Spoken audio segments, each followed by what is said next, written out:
더불어민주연합 비례 순번이 최종 발표가 됐습니다. 진보당, 새진보연합 그리고 시민사회가 민주당과 함께 세운 라인업인데요. 오늘은 더불어민주연합 한창민 대변인 모시고 22대 총선 어떤 비전과 가치로 당을 이끌어가게 될지 직접 여쭤보도록 하겠습니다. 어서 오십시오. 안녕하세요. 네, 축하드립니다. 아직 축하까지는 아니고요. 아니에요? 몇 번이세요? 저는 더불어민주연합에 지금 비례 10번을 받았습니다. 10번. 네. 10번. 당선 가능성 아닙니까? 원래는 당선 안정권이라고 이야기들을 하는데 네. 지금은 이제 여론 요동치기 때문에 네. 마지막까지 최선을 다해야 하는 예. 그런 상황입니다. 지난번에 하도 우셔가지고 저도 울 뻔하고 시청자들도 울고 하여튼 그때 울보 한창민 힘내라 한창민 이런 그 댓글이 많이 있었던 게 기억이 납니다. 제가 이거부터 좀 여쭤볼게요. 오늘 방금 전에 이제 갤럽 조사가 발표가 됐는데요. 대통령 직무평가가 긍정 34, 부정 58. 그리고 이제 이것은 정당 지지도입니다. 그냥 국민의힘이 34, 더불어민주당 33, 조국혁신당 8, 무당층 18%, 개혁신당 3, 녹색정의, 새로운미래, 진보당 각각 1%.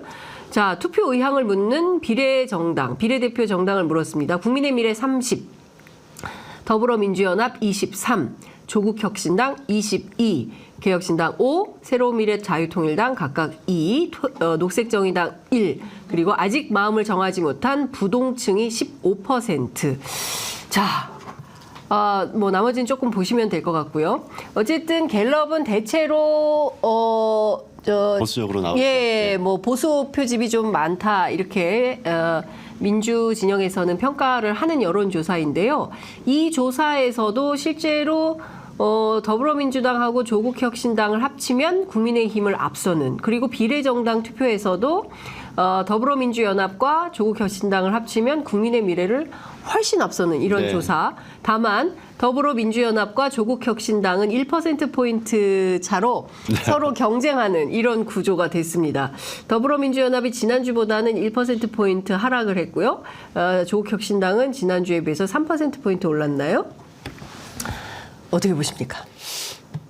네, 지금 지지율의 흐름이 지금 네. 민심의 흐름을 좀 반영하고 있다. 저는 이렇게 보고 있고요.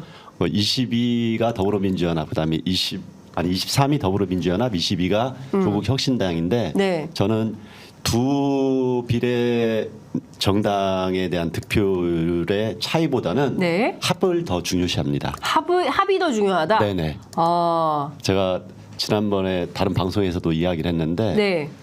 저는 조국혁신당과 더불어민주연합이 비례에서의 득표율을 윤석열 정부에 대한 심판과 실망에 대한 여론 65%까지는 가야 된다, 이렇게 주장하고 있습니다. 65%까지 가야 된다. 그런 식으로 예. 서로 노력해야 된다. 예. 저희가 항상 나왔던 이야기가 네. 민주당의 지지율이나 야권의 지지율이 윤석열 정부에 대한 심판 여론보다 네. 한참 못 미친다. 네. 이게 어떤 이유가 있느냐, 예. 이렇게 이야기하는 분들이 많았었는데 네. 그것은 이제 민심을 제대로 지금의 정당들이 다 네. 받아안지 못했던 한계가 있었다. 네. 그래서 이번에 선거 과정에서는 예. 그 여론을 다 품어 안아야지 범민주 비례, 네. 그다음에 조국혁신당 등을 포함한 네. 민주 진보 진영의 예. 총선 승리, 국민 승리로 이어진다. 저는 이렇게 생각하고 그러니까 있습니다. 단순하게 이번 선거는 이제 지금 더불어민주연합이지만 소속은 네, 맞습니다. 사회민주당이세요. 그래서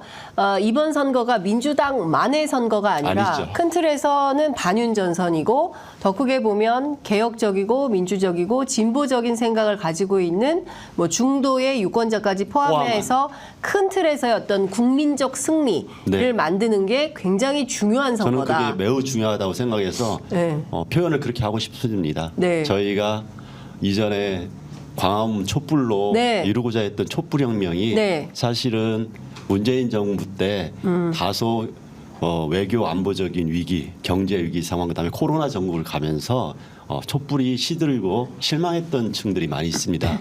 이번에야말로 네. 투표라는 촛불 혁명을 만들어내야 한다. 네. 그것만이 무너지는 대한민국을 예. 다시 일으켜 세우고 한 발 더 나아가는 정말 민주 승리를 만들어낼 수 있다, 이렇게 생각합니다. 그러니까 다시 한번 그 투표로 네. 촛불 정신을 되살리는, 네, 복원하자. 예, 복원하는 예, 네. 이런 취지의 선거가 돼야 된다. 네, 그렇습니다. 예, 라는 말씀을 좀 주셨습니다. 굉장히 중요한 말씀이세요. 어제 이제 저희 프로그램에 백낙청 선생님 출연하셨는데요. 아, 예. 중요한 포인트는 이기 촛불 정부다.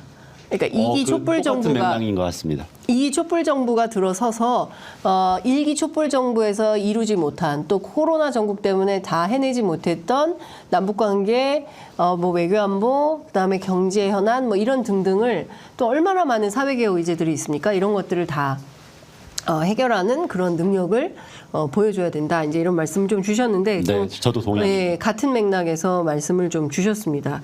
근데 민주당 안에서는 조금 긴장하는 분위기인 것 같아요. 당연히 여론의 흐름에 정당들은 예민할 수밖에 없습니다. 아, 그렇습니까? 네, 그런 네. 면에서 지역 선거가 한동안 네. 심판 선거의 분위기에서 전선이 흐트러졌다. 이제 이런 위기 의식이 좀 있었고 민주당 네. 안에서 네. 그다음에 비례연합 정당 같은 경우도 조국 혁신당의 바람이 거세게 불기 때문에 네. 이게 잘못하다 보면 제로섬 게임처럼 되면 안 된다. 네. 그런 지지율 하락의 측면에서 좀 걱정을 했던 부분도 있는 것 같습니다. 근데 어떠십니까? 이제 뭐 미풍에서 네. 돌풍에서 이제 태풍으로 이제 조국 혁신당이 이제 쭉 진화 발전해가는 모습을 정치인의 한 사람으로서 이제 지켜보고 계시는데 네네. 어떠십니까? 신생 정당이거든요. 저는 긍정적인 측면과 아쉬운 측면이 같이 있다고 아, 생각합니다. 긍정과 아쉬운 점이 네. 있다. 어떤 겁니까? 당연히 양당 안에서 포괄하지 못했던, 그 다음에 양당 안에서 뭔가 미흡하다고 생각했던, 특히나 네. 이제 민주당이 더 개혁적이고 더 좀 더 혁신적인 모습으로 가기를 바랬는데 좀 부족하다고 생각했던 민주 진보 진영의 유권자들이 좀 있었을 겁니다. 네. 거기에는 저를 포함한 진보 정치인들이 그 역할을 제대로 해주지 못해서 정의당이 정치적 효능감을 갖지 못한 이런 네. 현실적인 상황, 여기에 실망했던 유권자층이 다시 한번 조국 혁신당을 통해서 기대를 해보는 네. 이런 흐름이 만들어졌다.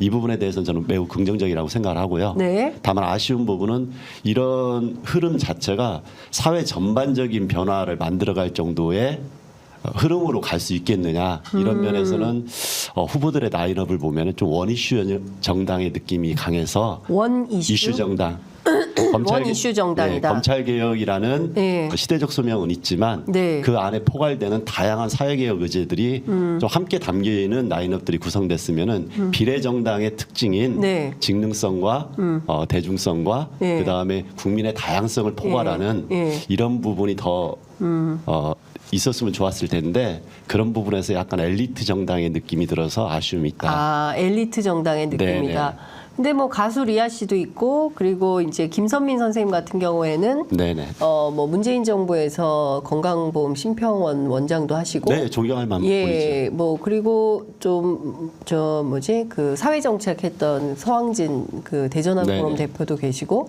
뭐 쭉 보면 뭐 물론 이제 표징으로 상징적인 인물들이 이제 검찰 개혁의 어떤 라인업도 있지만 그밖에 다른 분들을 보면은 그렇게 평가하기 조금 어려운 거 아닌가요? 원이슈 정당이라고 보기엔 좀 어려운 거 아닌가요? 제가 그 이야기를 했던 것은 네. 그 과정 자체가 결과를 그대로 만들어내 버린 겁니다. 네. 실제로 어찌 보면은 이게 부정적이라는 느낌보다는 아쉬움이라고 제가 표현했던 예, 것은 예. 과연 그분들이 지금 이번에 후보가 되는 과정에서 단순하게 정견 발표 한 번으로 그냥 인기 투표가 돼버린 거예요. 인기 투표다. 네네. 정말 그분들이 어떤 정책과 비전을 가지고 사회 경제적 변화를 만들어갈 것이냐. 그러니까 개혁 이제 조국 혁신당에 바라는 사람들의 다양한 개혁 의지가 있는데 사실 그거보다는 반윤석열 전선에서 알려져 있던 분들이나 명망가 정당이다. 명망가 중심의 엘리트성 그다음에 정치 인플루어 느낌이 강한 네. 그런 후보 라인으로 예. 그대로 표심이 투표가 진행이 됐고 그 이후에 어떤 사람들이 있는지에 대한 것들이 좀 잘 드러나지 않는 부분이 있습니다. 그렇군요. 뭐 제가 보기엔 일리 있는 지적일 수 있을 것 같습니다. 그러니까 뭐 활동가 출신들이라든가 뭐 이제 시민사회에서 열심히 또 정치 제가 알고 있는 분들도 뭐, 좀 지원을 했던 것 같은데 떨어졌어요? 전혀 알려지지 않은 이유로 인지도 때문에 그렇죠. 그런 이게 한계가 안 됐구나. 있었고. 지원은 많이 했으나 그런 부분에서 조금 지원을 하신 분들 중에서 아 이런 분들도 뭐 조국혁신당에서 정치를 하면은 지금 양당 정치에서 네. 포괄하지 못했던 부분을 좀 더 잘할 수 있지 않을까 이런 생각들이 있었는데 네. 그 라인업을 보면 좀 예상대로 나온 것 같은 아, 네, 그런 그렇군요. 아쉬움이 있었습니다. 예. 근데 우리가 지금 조국혁신당 얘기할 때가 아닙니다. 네 맞습니다. 더불어민주당이 급해요. 민주연합이 좀 급합니다. 전반적으로 지금 분위기는 좀 어떻습니까? 사실 솔직히 말씀드리면 좀 소란이 있었습니다. 그러니까 네네. 비례대표 저 여성 후보 두 분이 이른바 이제 뭐 종북 논란으로 네. 자진 사퇴 형식으로 이제 그만두게 됐고, 그리고 이제 더 큰 문제는 임태훈 군인권센터 소장을 맞습니다. 이분이 이제 양심에 따른 병역 거부 운동을 하고 성소수자 운동을 하고 그동안 사실 군인권 개선을 위해서 적극적으로 활동해온 분인데 이분을 병역 기피 네네. 이렇게 범죄자로 좀 낙인을 찍어서 당신 안 돼 이렇게 해버린 바람에 시민사회 심사위원 전원이 사퇴하는 파국까지 갔어요. 왜 이런 일이 벌어졌을까요? 저 개인적으로 좀 아쉬운 과정인데요. 네. 예, 그 이유는 임태훈 소장님이 걸어온 길이 이 양심적 병역 거부 운동 네. 이로 인해서 군인권 과정으로 가는 굉장히 소중한 길이었거든요. 네. 이제 그런 부분에서 함께 이번에 최상병 사건이나 네.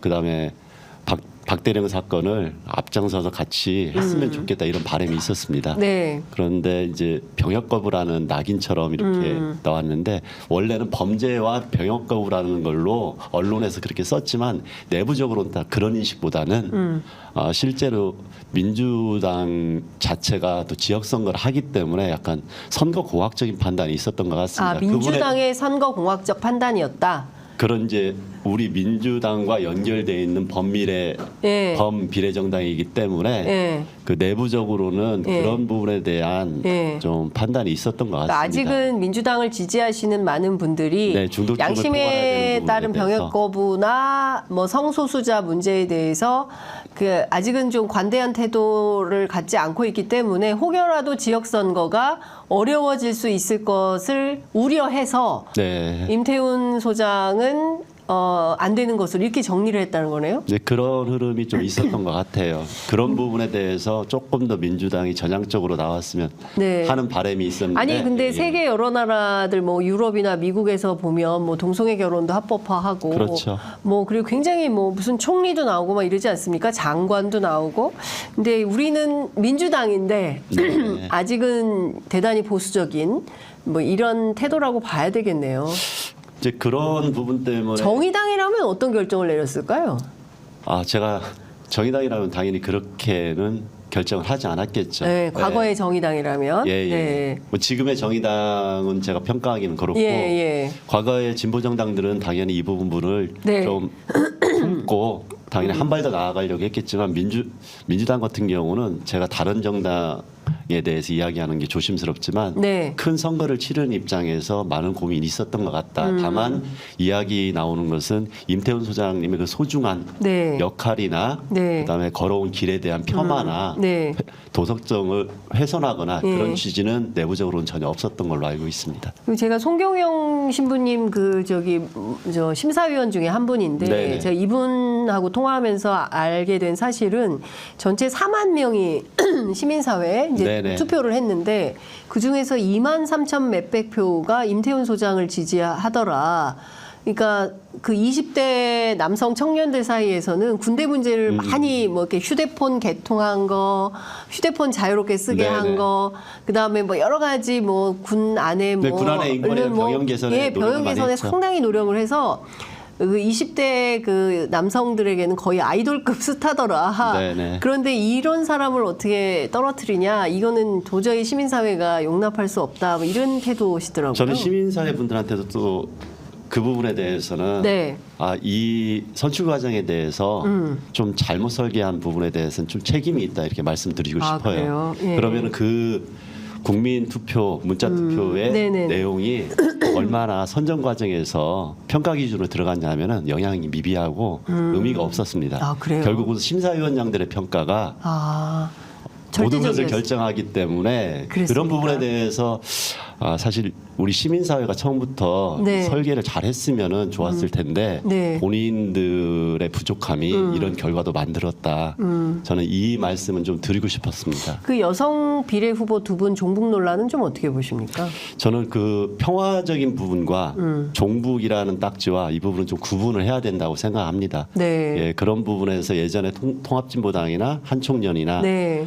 소위 통일 평화운동을 했던 사람들이 한국의 현실에서 국보법 논란에서 자유롭지 못하는 경우가 꽤 있는데 네. 그분들의 활동이나 삶이 정말로 종북에 가까웠거나 아니면은 예전에 이야기했던 소위 주체 사상을 신봉하는 그런 사람들이냐 이런 건 냉정하게 평가를 해야 된다고 생각하고 그런 면에서는 이번에는 또 다른 빨간 딱지를 붙여서 민주 진보 진영을 어렵게 한 그런 국면이 아닌가 여기에 네. 대해서는 우리가 제대로 한번 살펴보고 성찰하는 과정으로 가야 된다 네. 이렇게 생각을 합니다. 아니 근데 지금 재밌는 게 부산 연제구 말 있지 않습니까? 네네. 연제구에서 제가 갑자기 성함이 생각이 안 나는데 네네.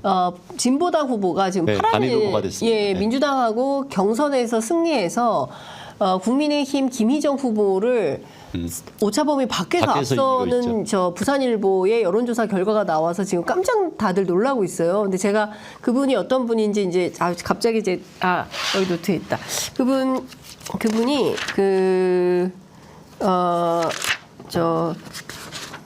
저기 뭐더라 성함이 지금 잠깐 노정현 맞아요. 노정현 후보인데 이분이 보니까 굉장히 이력이 재밌더라고요.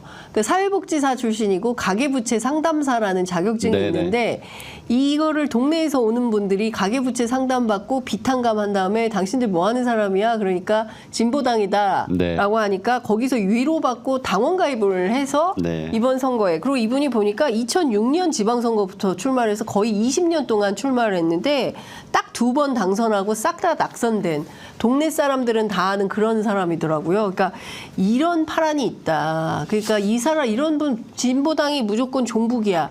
이건 아니다. 네 맞습니다. 이 부분에 대해서 이제 우리 진보 정치도 네. 조금 더 다양한 변화가 필요했던 게 이 부분은 운동을 하면서 네. 소위 NL 운동, 네. 평화 운동, 통일 운동 네. 이런 것을 천착하기보다는 네. 민생 중심의 진보 정치가 해야 될 그 아래로부터의 활동을 더 네. 중시했던 분이고 그게 주민들의 아는 마음에 분이세요? 제가 알지는 못하는데 진보 정치를 하는 분들 중에서도 네. 투쟁 중심으로 해서 막 그런 분들이 있고 계속 신념을 가지고 투쟁하는 분들이 있고 예. 정말 국민의 삶을 바꾸기 위해서 민생 안으로 들어가는 후보들이나 활동가들이 있습니다. 여기에서 성과를 내는 분들을 대부분은 네. 그런 민생 중심으로 여기에는 사회적 가치를 다 포함시켜서 네. 그렇게 국민 마음속으로 파고든 분들이 시간이 지나면서 네. 마음을 얻는 과정 그게 좋은 결과로 나타난 전형적인 예다. 그러니까요. 이렇게 좀 구분을 해서 네. 보면은 좋을 것 네. 같습니다. 그래서 우리 진보 정치가 어떻게 해야 되는지 이 현장성과 민생성을 어떻게 만들어갈지 좋은 사례로 삼으면 좋겠습니다. 그러니까요. 그래서 민주당 지지자들도 이분을 지지한대요. 네네. 그래서 밭갈이는 정말 많이 하신 분이다. 이제 이런데 저희도 아직 만나보지 못했는데 기회가 되면 모시고 좀 말씀을 좀 들어보려고 합니다. 여하튼 좀 새로운 정치의 기운이 좀 생기는 것 같아요. 네. 왜냐하면 민주당이 그 이재명 대표가 병립형으로 하지 않고 이제 연동형 비례제를 가져가기로 결정을 하고 거기에 이제 통합형 비례정당을 만들면서 사회민주당, 뭐 기본소득당, 열린민주당, 그다음에 진보당 네. 이런 소수 정당들이 다 같이 이제 들어갈 수 있는 길을 열었기 때문에 이런 새로운 분들이 이제 집중 조명이 되고 있다. 이제 이런 말씀을 좀 드리겠습니다. 김영훈 전 민주노총 위원장이 임태훈 소장을 대신해서 20번으로 들어갔어요. 김영훈 위원장도 좀 참 난감하시겠어요. 네, 이제 아까 저희가 이제 국민 후보를 선출하는 과정에서 아쉬움이 그겁니다. 네. 김영훈 위원장님 네. 그다음에 그 임태훈 소장님 네. 다 국민 문자 투표에서는 상위권이었습니다. 그래요. 예.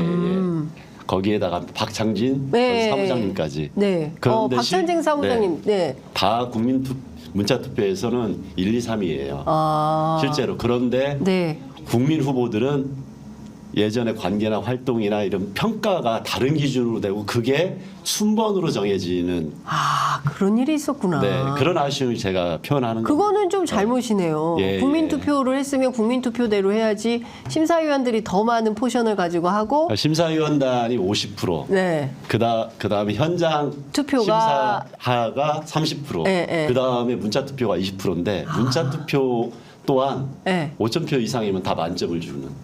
그러니까 실제로 국민 참여의 경선의 취지가 좀 무색한 그러네요. 퇴색한. 과정이 돼서 아까 이야기한 그런 아쉬움을 말씀을 드렸던 겁니다. 네. 좋은 후보들이 많이 더 들어올 수 있는 기회가 네. 오히려 다른 논란이나 여러 가지 갈등으로 이렇게 점철된 거에 대한 아쉬움은 그런 과정 설계에 대한 아쉬움까지 다 포함되는 겁니다. 그렇군요. 어쨌든 시민사회가 뭐 지금 제대로 된 전략을 세우지 못한 것에 대해서는 그러면 평가가 좀 좋은- 필요하네요. 예, 예. 자, 앞서 이제 신장식 대변인 왔다 가셨어요. 네네. 이분이 뭘 만들었냐면 지민비조를 만들고 지민비조 네. 전략을 밀고 있습니다. 네네. 지역에서는 민주당을, 비례는 조국혁신당을 찍자, 이제 이런 주장인데 민주당에서는 아니다. 지민 비민이다. 지역에서도 민주당 그리고 비례도 민주당. 민주당을 찍자 이러는데 자, 우리 한창민 대변인은 어떤 전략을 세우고 계십니까? 저는 둘 다 지지층을 확보하기 위한 두 전략으로서의 지민비조나 지민 비민은 뭐 유효하다고 생각합니다. 그러기에 네. 다시 신조어를 얹히고 싶지는 않고요. 네. 다만 우리 진보 개혁 민주진영의 유권자들이 고민이 많으실 거예요. 그래서 저는 매우 균형감 있는 판단이 필요하다 해서 네. 한번 생각해 본 게 네. 너무 과한 흐름으로 가게 되면은 네. 조비일학의 위험성도 있다. 조비 일학? 예, 예. 이건 뭡니까? 조비 일학 세 말 나왔어요. 예. 이 부분은 이제 갈등을 네. 촉발시키려고 그런 게 아니라 예. 지나치게 조국혁신당이 뜨면 예. 이재명의 민주당이 너무 떨어질 수 있다. 아, 조비 일학. 예, 예. 예. 그러니까 조국이 너무 뜨면 이재명이 떨어질 수 있다. 이건 안 된다. 예. 그러니까 이건 굉장히 함께 이길 수 있는 서로의 확장성을 넓히는 좋은 경쟁으로 가야지 네. 이게 제로섬 게임처럼 돼서는 안 된다. 네. 이런 우려가 있습니다. 그래서 그렇죠. 민주당을 지지했던 민주당 지지층들은 네. 민주당 이재명 그 대표와 함께 네. 전통적 지지층을 제대로 회복하고 네. 그 다음에 진보 지지층이 사라졌던 이 영역에서 진보층을 흡수하고 그 다음에 양당 외에 있던 여론과 국민들의 마음을 흡수하는 것을 조국혁신당이 좀 단단하게 묶어주면은 네. 기존의 민주당 지지층의 무당층 그 다음에 정의당에 실망했던 진보층을 함께 확장시키는 네. 윈윈 전략으로 갈 수 있는데 네. 민주당 지지층의 표만을 가지고 네. 좀 지나친 경쟁으로 가게 되면은 제가 얘기했던 조위락 현상이 나올 수 있으니 네. 우리가 굉장히 현명하고 긍정적인 네. 투표의 길로 가야 된다 이 말씀을 드리고 싶었습니다. 예, 굉장히 중요한 말씀이고 어제 똑같은 비슷한 맥락으로 이제 백낙청 선생님께서 말씀하셨어요. 아무리 해도 조국 대표는 빛나는 조연, 물론 조연도 중요하다. 예, 빛나는 조연 그리고 그 주연 배우는 역시 이재명 대표일 수밖에 없다. 그래서 이재명 주연 이재명, 그다음에 빛나는 조연 조국 두 사람이 같이 동반 상승하는 그런 드라마를 이번 총선에서 만들어야 된다. 이제 이런 말씀을 주셨는데요. 이제 같은 맥락의 네. 말씀인 것으로 제가 이해를 하겠습니다. 그리고 이런 표현도 지난번에 어디 방송에서 다른 분이 얘기하던데 네. 형님보다 아우가 너무 사람들한테 네. 괜찮은 놈이다 이렇게 들으면 그 가정이 평화롭지 못하거든요. 그래서 네. 형님이 더 열심히 하면서 네. 가정을 이끌고 예. 그다음에 똘똘한 예. 동생이 예. 그 부분에 대해서 부족한 부분을 채워가면서 부모님이 행복하게 느낄 수 있는 그런 가정을 꾸려야 된다. 이게 뭐 가족주의를 얘기하는 건 아니지만 네. 그런 표현을 하더라고요. 그래서 갑자기 가부장제 느낌이 좀 그래서 들어가지고. 오해는 하지 마시고요. 그러니까 네. 서로 경쟁을 하다 보면은 네. 선거 과정이기 때문에 이제 이재명 대표를 강력하게 지지하는 층과 조국 혁신당을 강력하게 지지하는 층들이 갈등을 크게 네. 빚는 이런 것들이 또 곳곳에서 좀 보이더라고요. 예. 그래서 그런 부분보다는 예. 서로의 장점을 극대화해서 진보 민주 진영의 파이를 크게 키우는, 오는 그런 과정으로 잘 갔으면 네, 좋겠다 이런 그렇죠. 바람이 있습니다. 그러니까 사실 지금 이제 많은 여론조사 전문가들이 분석하기로는 이제 중도, 그러니까 스윙 보터라고 네네. 하죠. 이분들은 이제 그 보수가 잘하면 국민의힘 쪽으로 또 진보가 잘하면 민주당 쪽으로 이제 표를 이동시키는 분들인데 이 중도 표심이 상당히 이제 민주당으로 이동을 하고 있다라는 이제 그 네네. 분석 결과가 나오는 가운데 얼마 전에 박지원 전 국정원장이 경고를 받으셨어요. 네. 그러니까 내가 이중당적은 안 되고 시사인 유튜브에서 이중당적은 안 되니까 명예당원 좋습니다. 이제 이렇게 얘기를 하신 거예요. 이제 네. 이제 이분이 이제 팔순 노인이시고 그리고 또 이제 오랫동안 정치해온 정치 구단인데 이게 너무 야박한 거 아니냐, 뭐 이렇게 경고까지 해야 되냐, 그 정도로 절박한 거냐, 뭐 당인의 자세로 옳지 않다 이렇게 이제 얼굴을 붉히는 민주당 이제 그 지도부 관계자도 있습니다. 이런 점은 좀 어떻게 보세요? 조금 여유를 가졌으면 좋겠다는 네. 생각이 드는데요. 그냥 덕담 수준이었다고 저도 생각을 하고요. 네. 다만 이 흐름에서 우리 그 노예하고 오랜 경험이 있는 네. 그 국정원장님이 그런 식의 표현을 할 때는 뒤에다 하나를 더 붙여주면 좋았을 거예요. 어떤 거요? 그러니까 더불어민주연합 네. 또 이야기를 하고 예. 민주당도 예. 이렇게 내가 잘하고 있다. 잘하고 있고 예. 덕분에 서로 좋은 분위기가 있다 이런 이야기를 하면서 예. 그래서 날 고마워서 예. 조국 혁신당에 예. 뭐 명예 당원이라도 되고 싶다 네. 이렇게 좀 맥락이 이어져야지 예. 예. 조국 혁신당의 바람이 좀 뜨니까 거기에 살짝 얹히려고 하는 이런 플레이는 옳지 못하다. 그것은 조금 한 번 더 생각해 보셔야 된다. 예. 그분의 장점이기도 하지만 네. 이럴 때는 서로 잘할 수 있는 분위기로 가려고 하는 노력들이 함께 이루어져야 된다. 네, 알겠습니다. 그 사실 이제 오늘 이제 후보 등록 마감일이고요. 오후 네. 6시까지. 그리고 나면 이제 28일부터는 본격적인 이제 선거 캠페인이 시작이 되는데요. 더불어민주연합은 민주당의 준위성 정당이긴 하지만 독립된 정당이기 때문에 네, 맞습니다. 독자적인 선거 캠페인을 하셔야 되는데 네. 어떤 전략에 좀 집중해서 선거 캠페인을 하시려고 하십니까? 아무리 그 독립적인 정당이라 하더라도 민주당과의 관계성을 다 아는데 외면하지는 못할 겁니다. 네. 그래서 실제로 민주당을 포함한 범진보 진영에 있는 시민들을 네. 비례 투표를 더불어민주연합으로 이끌어가기 위해서 노력을 많이 할 거고요. 네. 그런 부분에서는 민주당과의 약간 연합 전선은 좀 이루어질 것 같습니다. 네. 다만 비례연합 선거 캠페인도 같이 하게 되나요?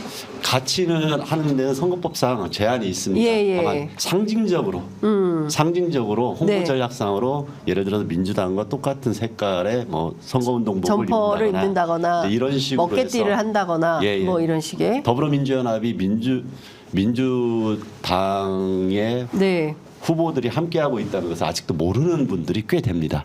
그래요. 오히려 조국 혁신당이 민주당의 비례정당이다. 그런 줄 이렇게 인식하는 사람들이 인식하는 분들이 고관여층은 알아도 네. 정치 저관여층이나 중도층에서는 거기에서도 파란색을 입고 민주당 얘기를 계속하면서 네. 마청 얘기를 하고 네. 뭐 이렇게 하다 보니까 예. 아는 분들과 모르는 분들이 섞여가지고 비례연합정당에 대해서 네. 헷갈리는 분들이 있더라고요. 제 주변에도. 네. 그래서 그렇구나. 그 부분에 대한 원팀 전략에 대한 예. 전략도 예. 이제 선거 국면에 들어가면서 예. 같이 하고 있다. 예. 그리고 또 하나는 더불어민주연합이 네. 왜 얼마나 의미 있는 정당인지. 그러니까 이것은 해방 이후에 네. 처음 시도하는 선거연합정당입니다. 솔직하게. 그런가요? 그렇죠. 오. 그 부분을 놓치고 있어요. 단순하게 그러니까 민주 진보 세력이 지역구에서 단일화에 대한 이야기는 있었지만 후보 단일화는 있었죠. 그렇지만 지금 우리가 연동형을 만들어 가는 과정에서 이 한계를 예. 극복하기 위해서 다음에 연동성을 더 확대하기 위한 이 준연동형 상황에서 네.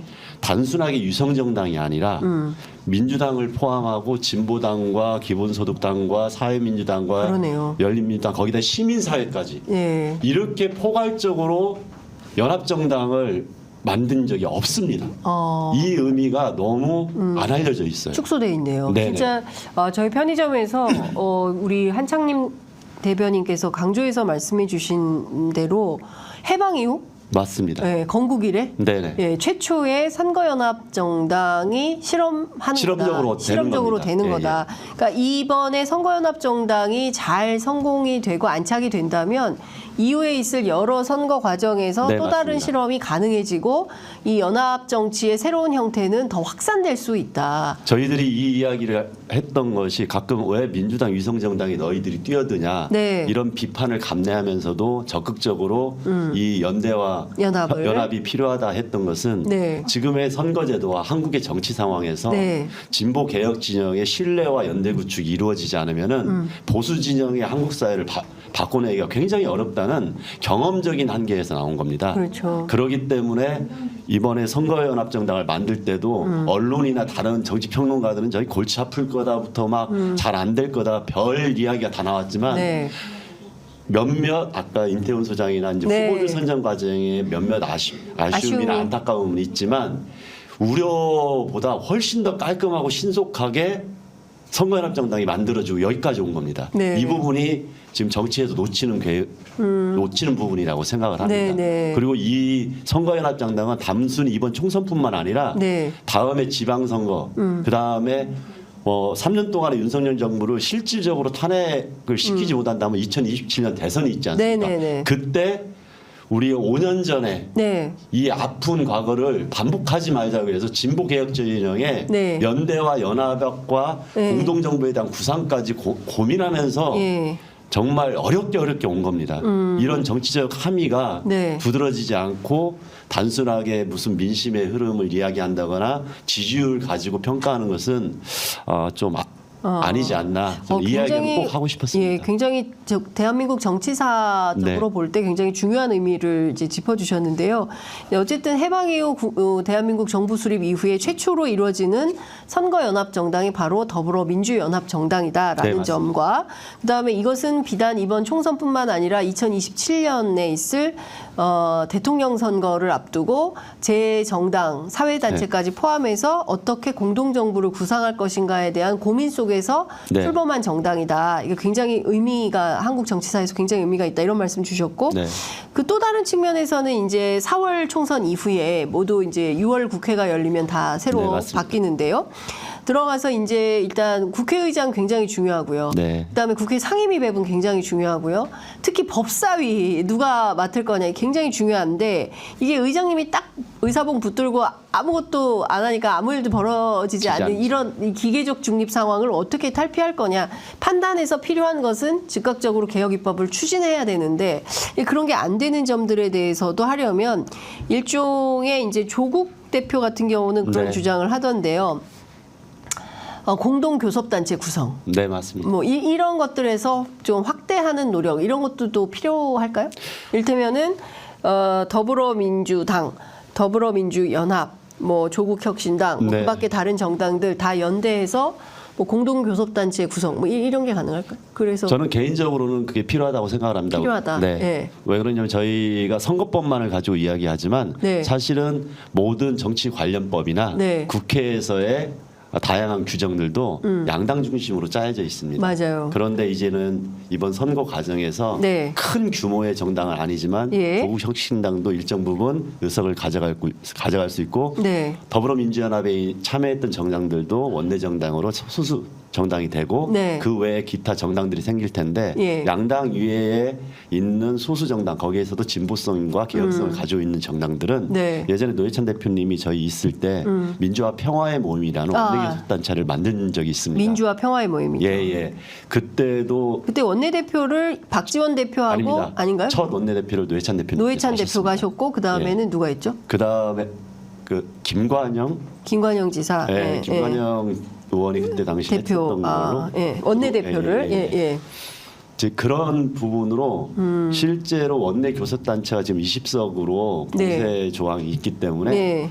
필요하면은 그것을 15석이나 10석 정도로 네. 낮추는 네. 정치개혁 노력도 함께하고 양당 밖에서 네. 특히나 민주당 왼편에서 예. 함께할 수 있는 제 정당들이 오히려 강력하게 앞에서 이 의회에 이 경직성도 좀 끌고 나가는 역할을 한다고 하면은 민주당도 더 포괄하는 네.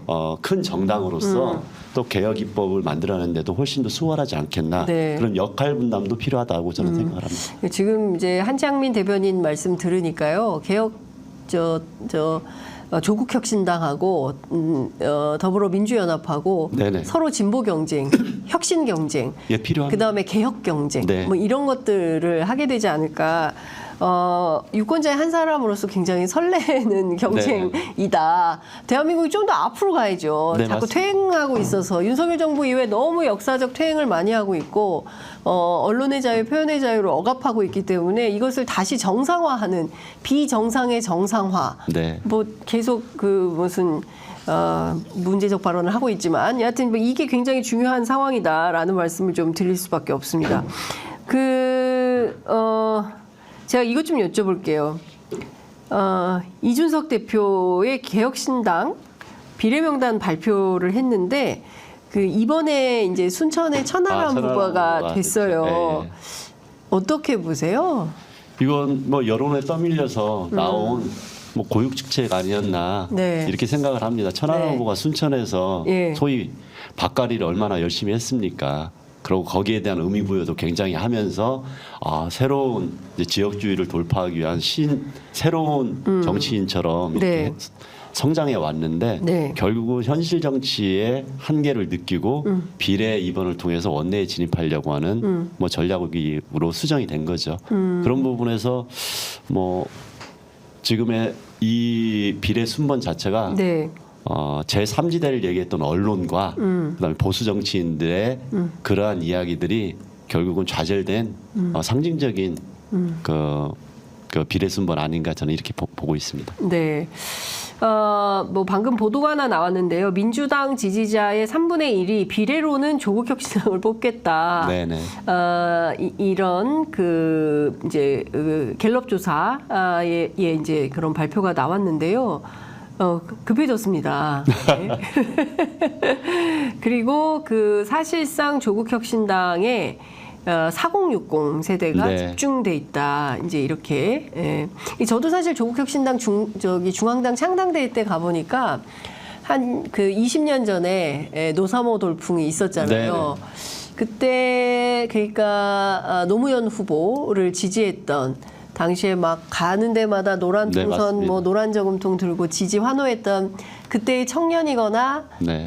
장년이었던 분들이 이제는 장년이거나 노년층이 머리가 다 하얘지셔가지고 네, 그때 3040이었던 분들이 예, 지금은 5060이 된 거예요. 네, 예, 그분들 엄청 오셨더라고요. 근데 젊은 층들은 많지 않았습니다. 네. 예. 그게 지금 한국 사회를 그래도 한 걸음씩 밀고 왔던 힘이죠. 네, 힘과 자부심이 있었는데 예. 이렇게 역사의 물줄기를 그렇죠. 확 바꿨죠. 사실은 저는 이번 선거가 이준석 대표 중심으로 갈 줄 알았어요. 근데 완전히 흐름을 바꿔버렸죠. 예. 한국의 진보를 밀고 가는 힘은 민주당과 국힘 사이가 아닙니다. 민주당의 왼쪽입니다. 예, 그 부분에 대해서 사회민주당도 창당하면서 그 얘기와 가치를 이야기했고 사실 사회민주당은 범비례연합정당 이것이 또 중요하기 때문에 여기에 포함돼서 그 목소리를 못 냈을 뿐이지 지금의 조국혁신당의 메시지나 포지셔닝 특히 예인선이나 쇄빙선 이거 다 저희들이 썼던 말입니다. 아, 그런가요? 사회민주당이? 예. 아. 이제 알려지지 않은 것은 어머나, 그만큼 저희가 이제야 말할 수 있다. 네. 이거 사실은 사회민주당 거다. 모든 메시지의 예. 기조나 예. 위치 예. 그리고 노무현 이거 다 대통령 누가 가져간 겁니까, 이거? 노무현 대통령의 진보의 미래와 네. 노회찬 대표님의 칠공하고 네. 이런 모든 것들이 사실 네. 신장식 변호사님이랑 조국 장관님이 쓰고 있는데 다 사회민주당과 함께했던 네. 노무현 대통령과 노회찬 대표님과 함께했다가 정의당의 실패와 상처를 안고 그래도 진보의 종착지는 정의당이 아니다. 정의당을 대체하는 신진보 노선을 다시 만들어내야 된다. 그게 네. 두 분에 대한 우리가 짊어진 몫이다 하면서 혁신적 복지국가 안에 모든 것 메시지를 담고 네. 사회민주당의 슬로건이 그래서 네. 민주당보다 노무현 예. 답게 정의당보다 노회찬답게였고 그 내용들이 지금 조국 혁신당에서 나왔던 메시지들의 상당 부분이 그렇게 연결되어 있는 부분이 있어서 제가 조국 혁신당의 바람은 예정돼 있었다. 저는 이렇게 이야기를 하고 싶고요. 네. 다만 저는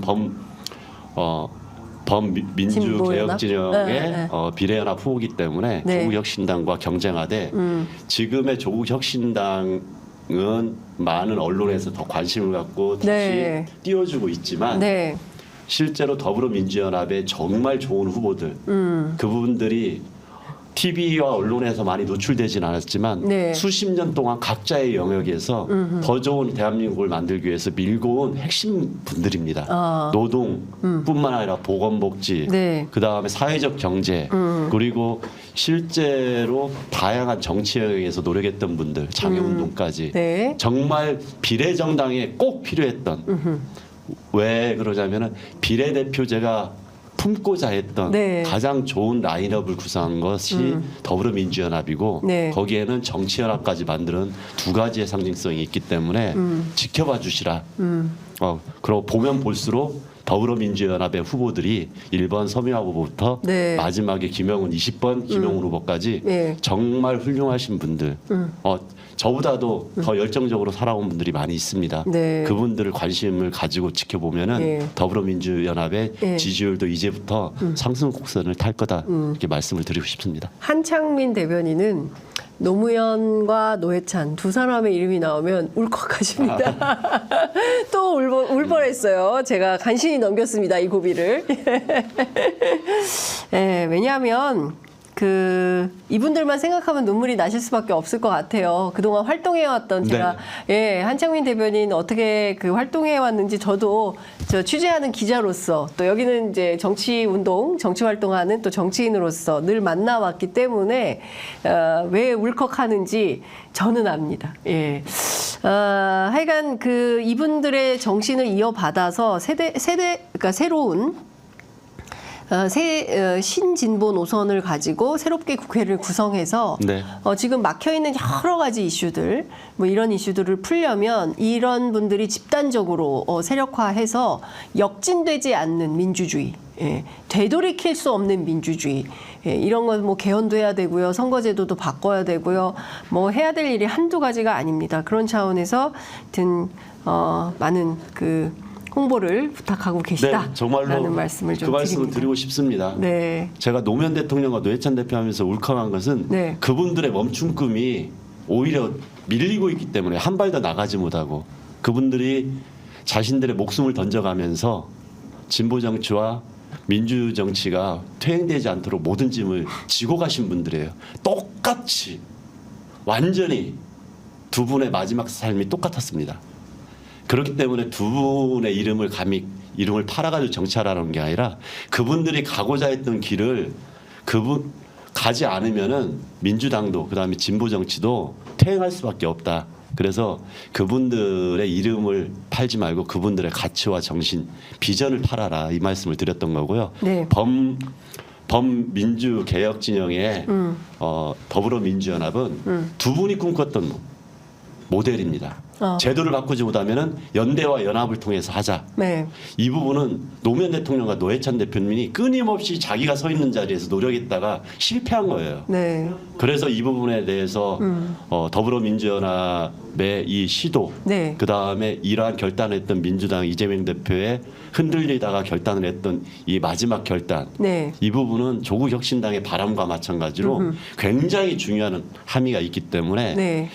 22대 국회에서 좋은 개혁 국회를 만들기 위해서는 더불어민주연합의 좋은 후보들도 네. 더 많이 들어가야 된다. 네. 그래서 제가 얘기했던 65%는 그냥 희망적인 사항이지만 그렇게 해야 희망이 있다. 더 넓히자. 더 내부에서 넓히자. 싸우지 말고 예. 더 큰 영역으로 가서 나가자. 좋은 경쟁, 비정 경쟁, 정책 경쟁을 하면서 22대 국회에 정말 국민들의 마음을 제대로 품어안는 개혁 국회의원들이 많이 들어갈 수 있도록 하자. 네. 이제 이 말씀을 꼭 드리고 싶습니다. 예. 그러니까 저는 이런 생각이 좀 들었습니다. 이번 총선을 이렇게 지켜보는 관전자 입장에서 볼 때 이번 총선처럼 정책 실종인 선거가 없어요. 너무 안타깝습니다. 예, 이번 선거는 정말 정쟁밖에 없어요.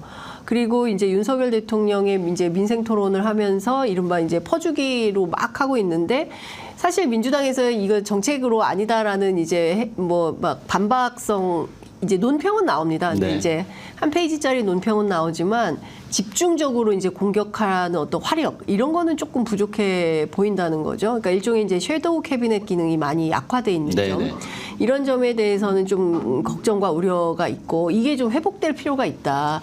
그리고 더 중요한 건 우리가 이제 대파 사태라고 저는 부르는데 네. 이 대파 사태에서 확인되는 것처럼 완벽하게 민생이 실종돼 있습니다. 그러니까 국민들이 사는 게 너무 어렵거든요. 근데 어느 정도냐면은 뭐 인천의 어떤 지역에서는 뭐 떡볶이 값을 안 올리는 사장님이 계세요. 한 그릇에 2,500원을 받으시는데 그 너무 맛있어가지고 자리가 없는데 그 집마저도 텅텅 비었다라는 얘기가 나올 정도예요.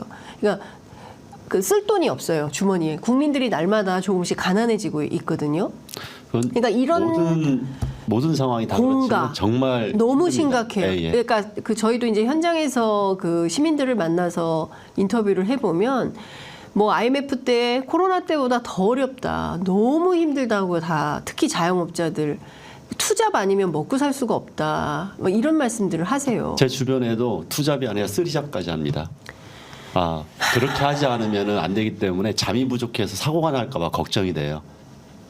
그러니까 여의도에서 정치하는 사람들은 잘 몰라요. 그러니까 너무 심각해요. 이게 지금 여의도 안에 묶여 있는 정치의 한계거든요. 아니 그리고 여의도 안에 너무 법률가들이 많아요. 제가 그런 부분이 너무 아쉽고 아까 네. 제가 조국 혁신당을 네. 아쉽다고 한 것은 바로 그 점. 예, 조국 혁신당이 상당히 이 태풍을 불어올 때 의미가 있습니다. 네. 그런데 이제 정의당을 대체하고 진보개혁 진영을 좀 모아내는 역할, 민주당 왼편에서 또 의미 있게 네, 예. 쇄빙선 역할을 한다고 할 경우에는 그 지금의 라인업보다 좀 더 풍부하고 네. 정말로 이분들 또한 어찌 네. 보면은 윤석열 정부에 탄압당한 분들은 맞아요. 네. 그렇지만 솔직히 서민들과 우리가 이야기했던 그런 어려운 삶을 살아왔던 분들하고는 삶의 궤적이 다릅니다.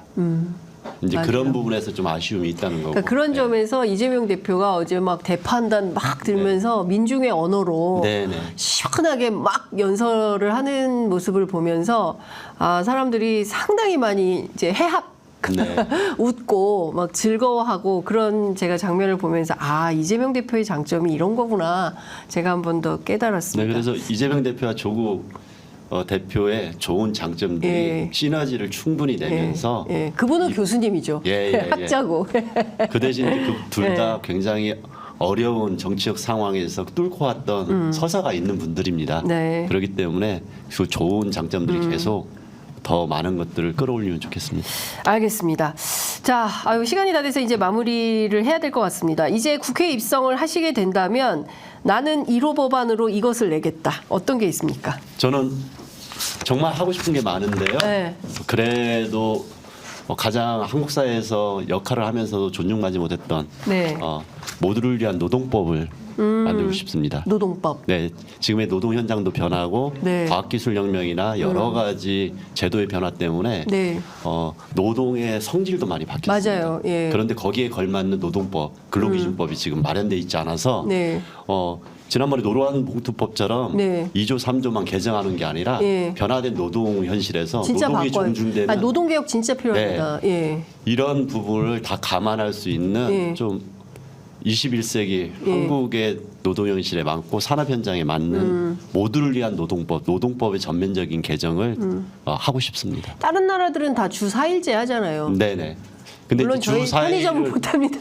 주 4일제 하다 보면은 지금 네. 주 거의 60시간 이상 일하는 또 어려운 노동자들한테는 저희 꿈과 같은 편의점, 얘기인데. 우리 예, 편의점이 그래요. 지금 네. 저희 제작진들이 우리 얘기다 막 이러. 네 맞습니다. 그래서 주 4일제를 죄송합니다. 지향하면서 네. 지금보다 훨씬 점주가 나빠요. 저임금 장기간 노동에 예. 놓여 있는 예. 노동자들의 삶도 함께 끌어올리는 예. 그런 변화된 네. 노동 현장을 만드는 네. 노동법이 필요하다. 그래서 모두를 네. 위한 노동법을 꼭 제출하고 모두를 위한 싶습니다. 노동법. 네. 네. 굉장히 중요한 법인 것 같습니다. 행복하게 살고 싶습니다. 그리고 일하고 싶습니다. 정말 예. 우리나라 국민들은 행복할 예. 자격이 있는 예. 분들이에요. 그리고 네. 집에 있고 싶지 않아요. 네. 다 나와서 일하고 싶어요. 조금이라도 노동하면서 기쁨을 만끽하고 사회 구성원으로서 공동체 일원으로서 기여하고 싶다. 제 친구들 다 그래요. 그래서 한국 사회가 가야 될 예. 것은 저희들이 얘기했는데 네. 예전에 예. 민주화 30년이 있었다면은 이제 기본사회 30년도 필요하다 얘기했던 것은 일하고 싶은 사람들은 일하면서 삶의 행복을 찾아가고 네. 일을 하고 싶어도 하지 못하는 사람들에 대해서는 일자리 네. 보장제를 만들고 네. 그다음에 일을 할 수 없지만 네. 그래도 최소한의 인간적인 삶을 살아갈 수 있도록 국가에서 보장하는 기본 사회가 돼야 된다. 이게 미래의 진보 정치가 해야 될 일이라고 생각하고요. 네. 그런 면에서 이번 선거가 그 비전과 정책이 사라졌다고 하지만 더불어민주연합에는 기존의 더불어시민당처럼 위성정당이 아니기 때문에 네. 개혁 과제와 비전과 정책도 10대 과제로 해서 다 제출했습니다. 그게 보여지지 않고 있는 그렇구나. 거예요. 아니, 거기에는 좀 더 사회민주당이나 기본소득당 예. 제 정당들이 함께했던 개혁 과제들과 예. 그 다음에 예. 그 22대 국회에 예. 우리가 반드시 해야 될 일들을 다 정리해 놓은 것도 있습니다. 네, 아 그렇군요. 네. 그거 저도 좀 찾아서 읽어봐야 되겠습니다. 그 지난번에는 오셔서 막 울고 가셔가지고 제가 마음이 막 무거웠는데 네. 오늘은 또 이분이 마음을 설레게 하시네요. 모두를 위한 노동법 어떤 정치는 법이? 정말로 예. 사람들의 희망과 마음을 설레게 하지 않으면 죽은 정치거든요. 네. 좀 재밌게 네. 좀 해주세요. 유쾌하게. 네. 예. 유쾌하고 신나는 정치로 국민들을 좀 기쁘게 설거지를 하면서 들으면서 아우 그래 이게 뭔가 희망이 있다. 예, 살만하다. 야 네. 이런 생각을 좀 사람들이 할 수 있도록 예, 힘찬 정치 해주시기를 기대하면서 오늘 말씀은 여기까지 듣도록 하겠습니다. 말씀 잘 들었습니다. 고맙습니다. 네, 고맙습니다.